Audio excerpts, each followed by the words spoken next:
playoff long, and I'm at a loss for words. Aaron, what was your immediate reaction? Well, first and foremost, I want to commend you because it is admirable that you were willing to come on, considering the circumstances. And I'm not going to lie, sometime around the second quarter, when OKC just kept struggling to create that distance, and then obviously the way that that quarter ended, or excuse me, the way the third quarter ended up ending, you just had this feeling, and I still mean in the second quarter, but going through, OKC got to 15 points, but it just never felt like they could really separate themselves from Indiana. And Indiana kept taking these punches, and then they'd have these flurries of threes. OKC would get back into the turnovers, but you had this weird feeling like, oh, we've been here before. And OKC's inability to knock down shots became worrisome outside of really Lou Dort and SGA. They got into the paint, but just none of this felt surprising. You could just see like it slowly kind of coalescing into this. And as it gained steam, it got to the point where when Tyrese Halliburton pulled up to take that shot, I think all of us expected it to go in. Yeah, I would have been surprised if he had missed it. Just the way that Indiana has played this entire playoffs.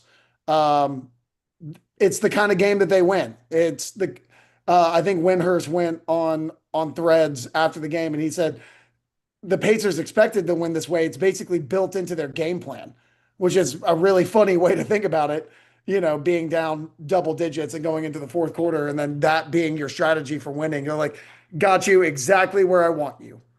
Um, but yeah, I mean, I don't think there's any other way. I mean, you could frame the game and say that Indiana won it. They obviously did. They came back and won the game. But the way that I'm going to look at it and the way that I'm going to reflect on game one is that Oklahoma City choked it away. They had plenty of opportunities to put this game away. They never, like you said, they never quite were able to kind of separate themselves. I posted it at halftime. They had 19 turnovers in the first half Yeah. that forced turnovers. I'm sorry, I should say. And they had a 12-point lead. That's Well, not and that's not scary. That's not sustainable. the bigger stat that you pointed out was the disparity in terms of field goal attempts versus field Yeah. goals made. And that really reflected the fact that OKC was struggling to shoot with any type of efficiency. And shout out to the Pacers defense. You and I talked about them several weeks ago, where I kind of pushed back in terms of them having become a good defense. And you could see tonight their physicality did give Oklahoma City problems in certain ways. Now, that being said, I thought the Thunder were very able to get where they wanted to in their spots in the pick and roll and all those things. But I thought the Pacers did a good job of pushing back. Now The I'm going to Thunder, push back. I'm going to push back a little bit on that because I actually don't think that, like, yes, they were physical, but I don't think that's anything that Denver, I'm sorry, not Denver, Oklahoma City hasn't seen before. I thought their shot selection was putrid. I, I, I thought it was more, it had more to do with Oklahoma City taking really bad shots than it did with like how physical the Pacers were being. I mean, Chet Holmgren had 6 points in that game. He yeah, did but not assert himself whatsoever. no, I agree. But the number of misses that OKC had within the restricted area, the number of layups and all those things were also a reflection of the Pacers getting late contention and getting bodies on people with physicality. I'm in agreement with you in terms of the way the Thunder struggle, and I'm not saying that OKC was overmatched in terms of the physicality. I just think based on what the Pacers' general kind of reputation has been versus what they've been in the playoffs, their physicality was noteworthy in this game, and I think it did have an impact just in the overall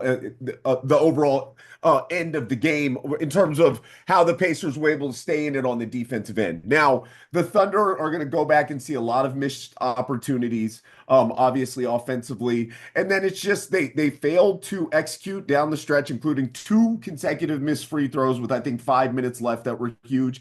And um, I'm going to ask you: do you think it was another bad late game decision for Dagnall to not have a big in, considering some of the offensive rebounds that the Pacers were able to get in those last 2 minutes? I mean, that's what we talked about on the preview pod. We talked about Case and Wallace being in the starting lineup and the Thunder going small. It might have behooved them to have the double big lineup on the floor, it kind of limits them offensively, but the way they were playing offense this entire game, they limited themselves offensively. They got killed on the boards, to your point, 56 to 39. The Pacers just murdered them on the glass, and it's honestly they're not that much bigger. Those are hustle stats, and usually OKC wins those kind of stats. Um, it might have been helpful, just kind of seeing things down the stretch, saying that they were getting some extra possessions. Um, but yeah, I mean, it's easy for us to look back on it in hindsight and say, should have had the double bigs in there, but I think he was going with his best offensive lineup and his most versatile switchable lineup. Hartenstein, you and I talked about this as well. He gets hunted on the perimeter because, I mean, as good as he is for being a 7-footer, it's really hard to cover the guards that Indiana has. So I He don't know. al- he also I can was see both. I can see both cases.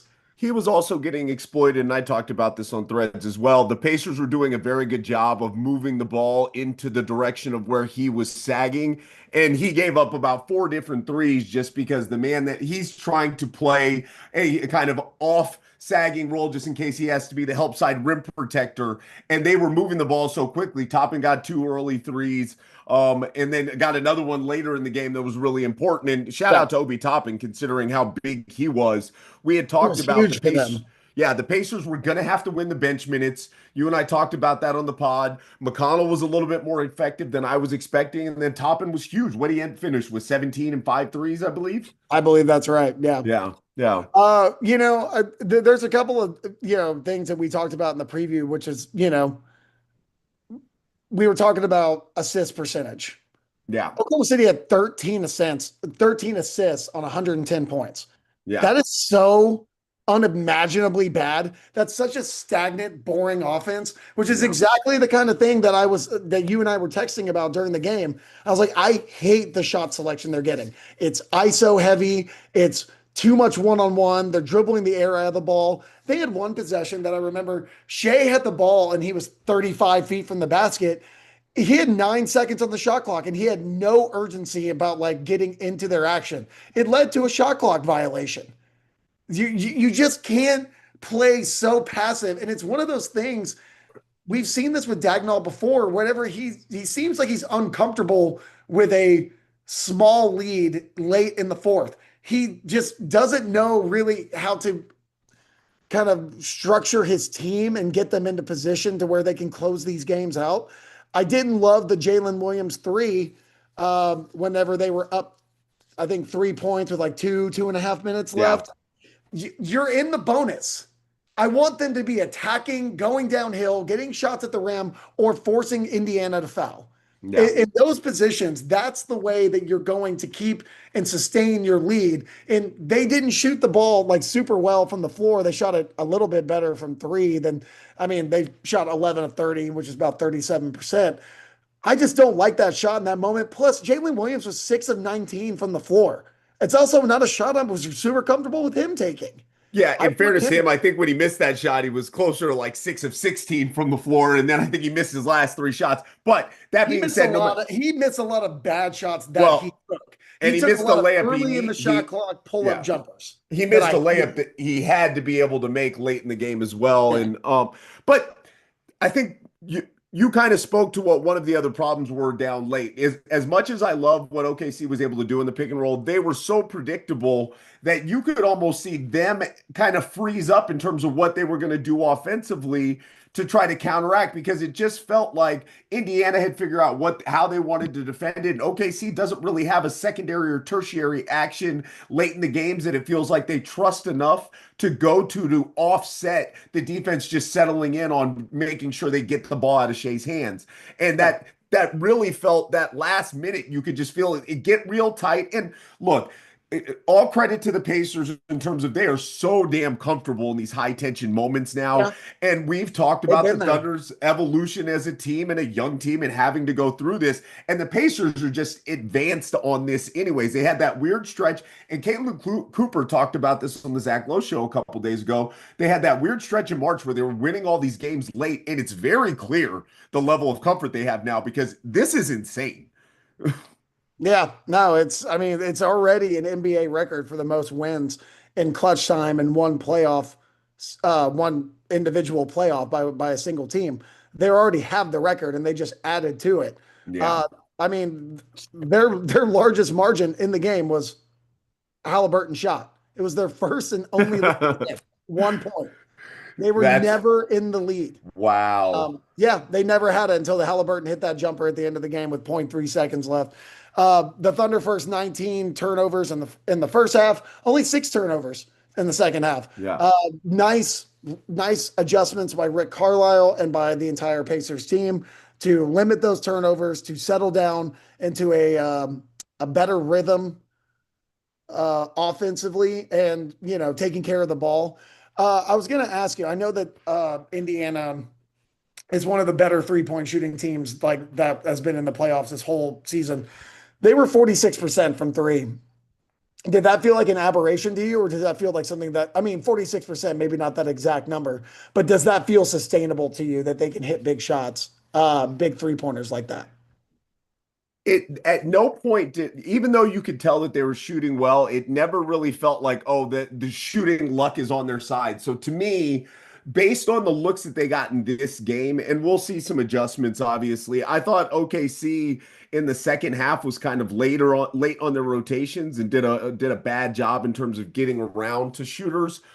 Compared to what we normally expect from them. If it looks like that, though, the Pacers are going to shoot between 40 and 46% in most of the games Yeah. they're in because of how just because of the ball movement is always going to find the guy that's going to optimize for the best shot. And so whether it's against a phenomenal Thunder defense that created a lot of problems for them in terms of getting into their stuff, but once the Pacers get into their stuff works. Like that's just the reality of it. And so I thought one of the things that was really smart is even though Indiana slowed down a little bit, they also did a better job of not letting the Thunder defense get set in that second half because it was just a wrap anytime they were walking the ball up in the first half. And so you saw McConnell just pushing the pace a little bit, not getting out to run, but just trying to get the offense going a little bit earlier in that second half. And that was a really smart change because that Thunder defense gets set and it's a wrap. There's the possession is already over, and you saw so much less of that in the second half.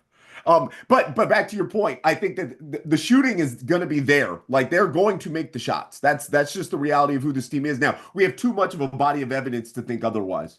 Yeah. 46%, I know that's a high number. That's, hard to sustain, but to do that on the road in a very hostile, loud environment like Oklahoma City just kind of speaks to what you spoke about earlier, that it's a very comfortable setting for the Indiana Pacers to be in. It doesn't faze them that they're facing, a historically great defense and what is considered one of the loudest and most hostile environments for road teams to play in.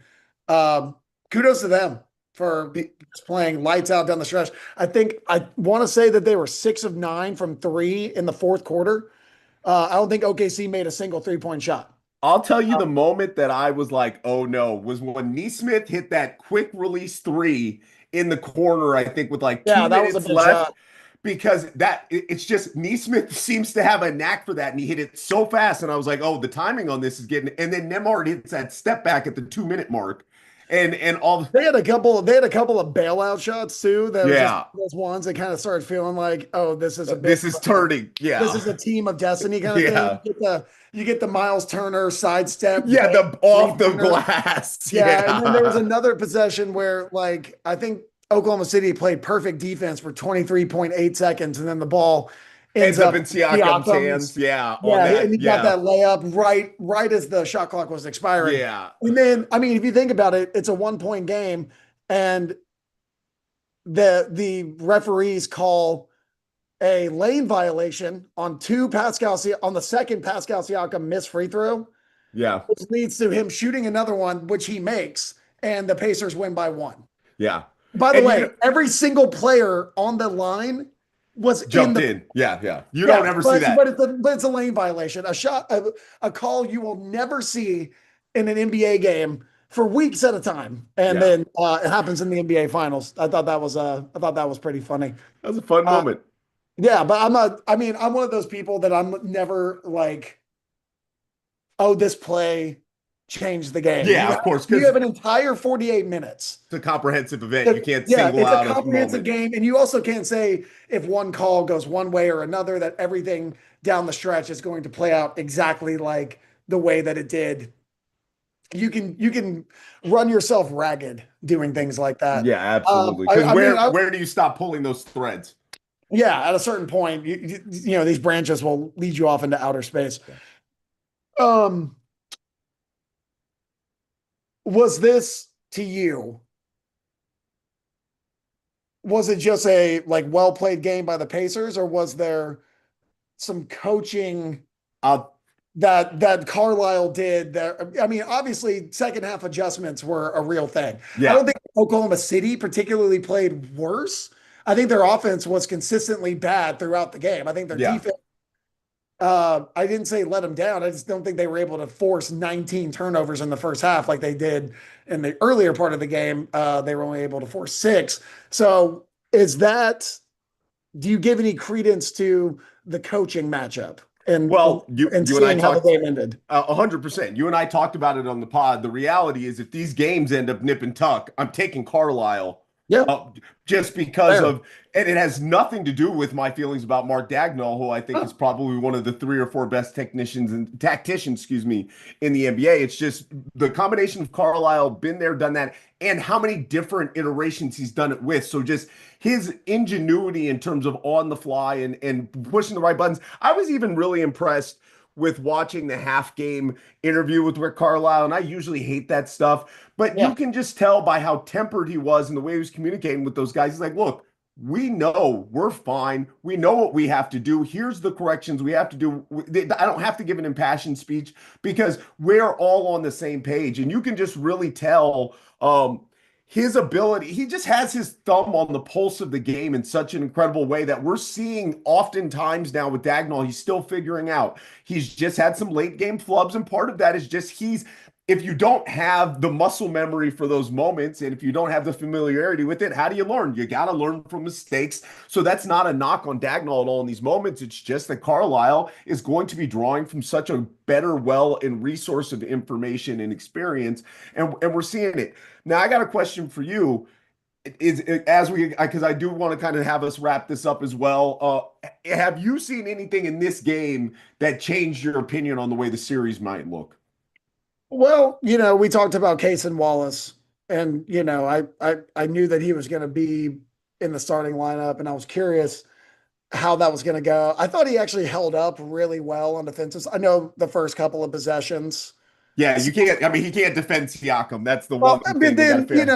on the first two possessions, Siakam, one of them, he got to the basket. The other one, he hit a jump shot over him. Didn't even really look at him. But there was another possession, an possession, where I thought Casey Wallace really stood him up, stood his ground, and, forced a fadeaway jump shot that I think hit the front rim. So, I mean, like I said, I thought he ended up doing things well. I kind of wonder if they need a little bit more size and physicality. And I think I texted this to you, or at least if I didn't, I posted it on Threads. I was wondering if Caruso ends up being slotted in that starting lineup to give them a little bit more size. I know that they don't like to use him too much. You don't want to overplay him. His style of play also leads to him obtaining a lot of fouls. I think he had four kind of early in the fourth quarter. He didn't end up fouling out, but if you put him in a starter's role and have him guarding starter level players like that, and I'm not saying that that's something he'd be uncomfortable with. It's just it kind of lends itself to him possibly fouling out whenever you need him the most, especially down the stretch in close games. But he is 6'5" to Cason Wallace 6'1". He's also like 195 pounds to Cason Wallace is probably like 170, 175. That amount of height and that amount of weight, it's incredibly important. whenever you're defending larger defenders. I think Casey Wallace was really fine when he was guarding somebody like Anthony Edwards. Yeah. Guarding someone like Pascal Siakam at 6'8", it's a little bit more difficult for him to do. So Well, I wonder, particularly because Siakam's go-to move is shooting over that shoulder, over the top of a guy. So you really yeah, want to have some type of height and verticality to get into space and mess with that shot. And no matter how great of a job Casey Wallace does defensively, he's just going to have a limitation giving up there no 7 matter what. inches, it doesn't Yeah, matter. it's just the reality of it. Whereas Well, Caruso can get underneath and yeah. into him just in a better way. And again, I don't think that Dagnall's going to overreact and No. slot Case and Wallace in the starting role next game or anything like that. But I do think if they are down 2-0 or 2-1 and Wallace is still kind of struggling with the size and the I don't know. I'm not saying he's struggling with the moment. I don't want to cast aspersions on him like that. But if he doesn't feel like he's performing well in that starter's role, I think you might see that switch. Caruso ended up in the starting lineup. And then, like you said, you could very easily see Hartenstein being maybe in the closing lineup, but if they need some rebounding or some rim protection. But I'm just a little bit wary of that because of how good Indiana's guards are. They can really put him in a lot of action that would, maybe make him uncomfortable or give them really good looks. So Yeah. it's going to be an interesting chess match. I mean, Oklahoma City did blow game 1 against Denver as well at home. We've seen them do this before. Ended up going 7 games, a hard fought 7 games. So we'll see. Do you have any predictions for game 2? Anything that you're looking at in particular in game 2? My biggest concern is just seeing that the Thunder get some better ball movement. And I know that part of this is some of the, that it's kind of how they've played all season a little bit, but I just need to see that second and third pass out of some of the stuff that they were doing a little bit more. I think you need to make the Pacers defense have to work. That was the part that was killing me. Yeah. I mean, it's like Chet forgets that he has the ability to up fake. If he does one up fake, Miles Turner's in the 5th row. Yeah. And but on every drive, he just thinks he has to beat him and stretch his very long go gadget arms out. And Miles Turner was just either it's a bad shot or Miles Turner was able to defend it exceptionally well. And one up fake, one show and go move, and Chet Holmgren's getting a dunk, he's getting a floater, he's getting a hook shot, he's getting baskets. He was 2 of 9 from the floor. I thought he was actually really bad this game. I thought he was not effective defensively at all. No, I mean, to be honest, you just didn't really feel him on the floor. His presence he wasn't there. Yeah, which was really unfortunate. I mean, and obviously they're going to need him because for as much energy as Hartenstein gave him in the second quarter, for the reasons we already discussed, you could see how much of a liability he was, particularly in the fourth quarter for them.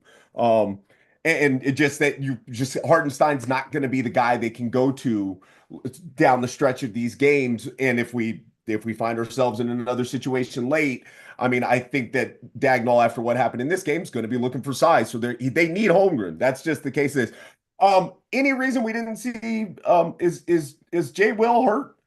I didn't see anything on the injury report. I was pretty surprised, but I also didn't think they were going with a lot of bigs. I think you and I talked about this on Threads. I did not enjoy seeing AJ Mitchell non-garbage time minutes. Did not enjoy that at all. Okay, but what bothered you about it? Decision. He didn't do it. He didn't have any like negative elements to the few minutes he was out there though. What did he do wrong? He shot 3 shots instead of moving the ball. He was in the game for what? 5 minutes? Yeah, he was in the game for all of 5 minutes. He was 0 of 3 from the field. I mean, he took 2 wide open shots in fairness to him. Why is he even in the game? And then he also had a flyby on Halliburton and gave him a wide open 3.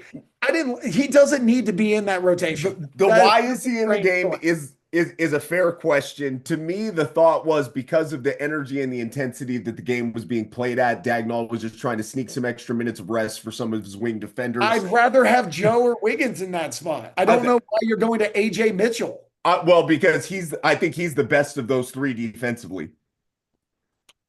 They I, mean, won. It did look look, good. I'm not petitioning for AJ Mitchell. I'm just presenting the other side of the argument in terms of from how I saw it. I don't. It was kind of a strange move considering the fact that we really haven't seen much AJ Mitchell this playoffs. He played Um, 4 minutes. He shot 3 shots. yeah. Thanks for being in the game, AJ Mitchell. Or here's the other thing. Maybe Sam Presti's working on trying to get a deal done already, and they just need to make sure they're Jesus increasing an asset's value. God. Because Well, I'm not sure that did anything to raise his profile because that was not, it was just bizarre. I know it was only 4 minutes. but It imagine was if he had bizarre to made me. two of those shots. I just, I don't care to see him shoot I them. know. Look. I feel it, and as somebody who's completely agnostic about this series, generally speaking, I can understand that your opinion is the more accurate one because you get to watch them more often, and you know what AJ Mitchell's impact is going to be in those moments more than I do. But Well, I mean, it's like if you brought in Ben Shepherd and he just like looks off Nimhard and Matherin and Neesmith and he's like, oh no, I, I got this. It's I Ben was a Shepherd little time. I was a little shocked when Shepard came off that pin down and let it fly on that fadeaway three coming out there. That felt like he was having an out of body experience. That dude usually is getting the catch and shoot threes in the corner. But yeah, the AJ Mitchell thing was interesting. Dagnall will play just about anybody, so that was also Clearly. going back. The reason I was curious about Jay Will is because I thought that the Thunder's two bigs kind of struggled, and obviously part of Hardenstein's struggle is just because of his lack of mobility out on the perimeter. I'm just surprised we didn't get a look from him as a defensive big in the second half just to see if he could give them anything. I mean, according to the box score, it was a coach's decision for his Yeah, team. I It's didn't. not an injury. Yeah, I hadn't heard anything, but I just wanted to make sure that there maybe he was dealing with something that I wasn't aware of. So yeah. Yeah, I don't know. That All right. that was a hard game. Yeah. So That's a hard game to watch. what do you expect? Like, let's get game two predictions, and we'll get you to bed since it's midnight for you. I mean, You can drink yourself to sleep, whatever you have to do. I'm just saying. I have no expectations after blowing that game. Yeah. OKC needs to come out with some urgency and they need to come out with some fight and they need to come out with a. I mean, they were physical in the first half. I did not feel them in the second half. So if they want to stay in the series, they're going to have to pick up their intensity, their physicality, and they have to be smarter in their shot selection. I need more ball movement. I need more than 13 assists. Yeah. I need more than Shea ISOs and getting 30 shots from SGA. I Yeah. mean, he's a great player, he's a great ISO scorer. I need more ball movement than that. For the Indiana side of things, I think they just took one of Oklahoma City's best punches. Yeah. So I think that they are not going to stray from the course. I think they know exactly who they are. They don't mind winning ugly, and they know they can shoot the hell out of the ball. And that they just stole a game from Oklahoma City. They stole home court advantage. I feel like they're going to be playing with a lot of freedom, a lot of swagger. And I don't think Yeah. there's anything that I would change about the rotations and the guys that they played. They got in some foul early trouble. There were a lot of early turnovers. They settled down. So, I mean, Indiana, if they want to, take game two and go back to Indiana with a dominating win lead, I don't think they really have to change anything. I think you Yeah. want to play maybe a little less out of control to start the game. That's the only thing I think they'll change. Yeah. Yeah. What about you? Well, What do you think? I mean, the biggest, I expect the Thunder to come out aggressive and attacking early, but my biggest concern now is you gave a Pacers team that is not short on confidence a level of comfort as well. And so now they've got both going into game two, and now they're playing with house money a little bit. So if you're the Thunder, you better come out mean and aggressive. And I just want to see you attacking the rim, and not settling for bad shots, but making sure you're optimizing your advantage on the offensive end. And so I think the Thunder will come out in this next game, and I expect them to win the next game. But you know what? You and I talked on the podcast, and for me, this is just one of those series where I was like, there is a way where this can get weird, and the Pacers Yeah. can all of a sudden, and we're kind of already seeing it. They just the way that they make other teams uncomfortable with how they play just continues to rear its head, and kudos to them. I have been dismissive of the Thunder opponents because I think that there's, when this Thunder team is clicking, I think it's very hard to beat them at their own game. If you want to play with pace, they can play with pace. You want to play with size, they can play with size. You want to get into a shooting battle, that, maybe not their game, but they've done it before where they can, get on a heater. I mean, Lou Dort was 5 of 9 from 3. He was in. And shout out to Lou Dort. He was incredible. Shout out to Lou Dort. He was on both his ends. defense was incredible. Awesome. He had 4. That block. Did he have 4 steals? Oh, that block. That block was, and then Siakam comes back and has an amazing one of his own. Those were 2 incredible defensive plays late in the game. He had 6 stocks that game, 4 steals, 2 blocks. I mean, and how many offensive rebounds? I mean, he was a monster on the boards early. Offensive rebounds, he had 2. He had 6 rebounds in the first quarter, didn't he?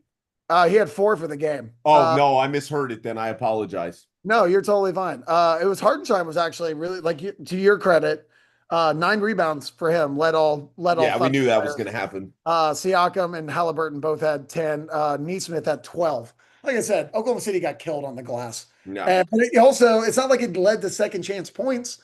Yeah. I mean, Pacers shot 82 shots. Thunder shot 98, and they made the amount of field goals. It really does speak, though, to what you were talking about in terms of a pure matter of effort on the rebound, on the glass, when Neesmith as a guard ends up leading, because those are so much. A guy with a bad ankle. Yeah, or just when a perimeter guy is leading, and Neesmith is awesome, but like you said, he's a guy with a bad ankle coming in from the opposite side, grabbing those. That just he wanted it more, and we know how Neesmith plays because he's going to play like he wants it more. Absolutely.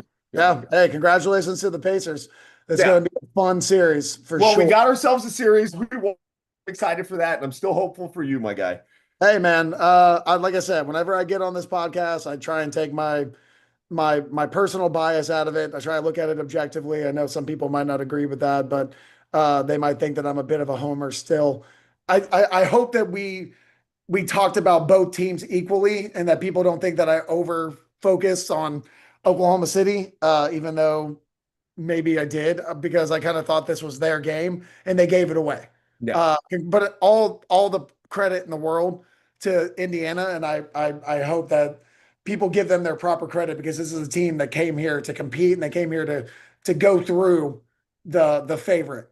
So yeah. I mean, look, they had 6 guys in double figures and McConnell had 9. Like, they came to play. They spread the ball around. They attacked from all different angles. They're smart. Yeah. They're aggressive. They believe in themselves. And Rick Carlisle is one hell of a coach. And Tyrese Halliburton can. There were some times where I thought he was trying to get rid of the ball. He didn't want it in his hands. Well, guess what? At the end of the games, that guy wants the ball in his hands. Yeah. And he has proven himself to be an absolute killer in clutch time. And I have all the respect in the world for that guy.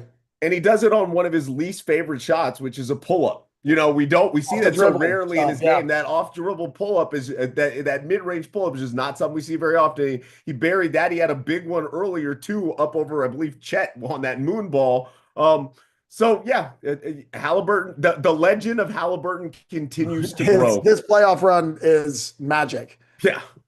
And I'm super impressed. And we have 3 days. We'll get another 8 p.m. on a Sunday night. Yeah.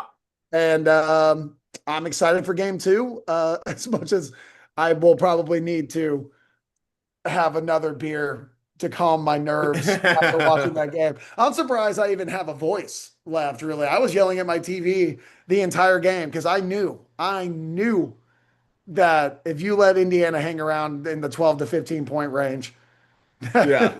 This was a likely outcome. Yeah. Wouldn't you believe it? Yeah, they have a knack for that. Well, the raspiness of the voice, I'm sure helps. You can no just one's hide. Surprised. Like he sounds just like he always. Yeah, it sounds like you're like, I'm so hoarse. Trust me. like, yeah. Tomorrow when I wake up, you'll be feeling it. Real itchy, real painful. But I'll try and get my voice back so we can maybe do a game 2 reaction pod. All right, brother.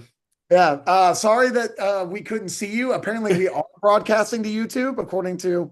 Yeah, I decided to just go ahead and do it anyway since I said it in case anybody wanted to listen on that side. I You're missing half apologize. the reason that people tune into this video, man. They Yeah, want to see I your face. I played around with it for like 10 minutes and couldn't figure out what the hell was going on with my camera, and so I wanted to make sure we got on this anyway. So Well, for anybody who happened to join us on YouTube, thank you so much. We appreciate you. thanks for looking at Evan. He's the one with the fresh stew. So Hey, there's yeah, that. man, You're I welcome. appreciate it.